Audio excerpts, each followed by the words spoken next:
எந்த ஒரு எதிர்பார்ப்புமே இல்லாம தியேட்டருக்கு போய் எதிர்பார்த்ததோட வேற லெவல்ல இருந்த படங்கள். எஸ்.ஜே. சூர்யா ஸ்டைல்ல சொல்லணும்னா, என்னது இப்படி ஒரு படமா? சீதாராமம் உண்மையான காதல்னா இந்த படத்தை பார்த்து தாங்க கத்துக்கணும். வசூல் ரீதியா இந்த படம் நல்லா போலினாலும் விமர்சன ரீதியா நம்ம தமிழ்நாட்டுல காதலர்கள் மத்தியில நல்ல வரவேற்பு பெற்றுச்சுங்க. பருத்தி வீரன் பட்டாசு வெடிச்சு கொண்டாடுற அளவுக்கு பட்டி தொட்டி எல்லாம் பட்டைய கலப்பிச்சுங்க இந்த படம். கும்கி இந்த படத்துல காதலை மையப்படுத்தி எடுத்திருந்தாலும் விலங்குகளுக்கும் மனிதர்களுக்கும் இடையே இருக்கும் அன்பை கிளைமேக்ஸ் காட்சிகள்ல ரொம்பவே அழகா வடிவமைச்சிருந்தாங்க. பிச்சைக்காரன் தன்னோட தாய் அன்புக்காக தலை குனிந்து பிச்சை எடுத்த படம் பிச்சைக்காரனுங்க.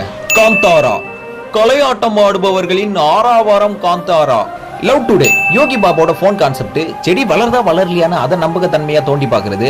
நம்மால வேறவனுக்காவது மெசேஜ் பண்றாளான்னு அவ்வளவு நோண்டி பாக்குறது. இப்ப இருக்கிற 2K கிட்ஸுக்கு ஏத்த படங்க இது. இந்த வரிசையில நிறைய படங்கள் மிஸ் ஆகலாம். உங்களுக்கு இதுல தெரிஞ்ச படங்கள் பிடிச்ச படங்கள் ஏதாவது இருந்தா கமெண்ட் பாக்ஸ்ல கமெண்ட் பண்ணிட்டு போங்க.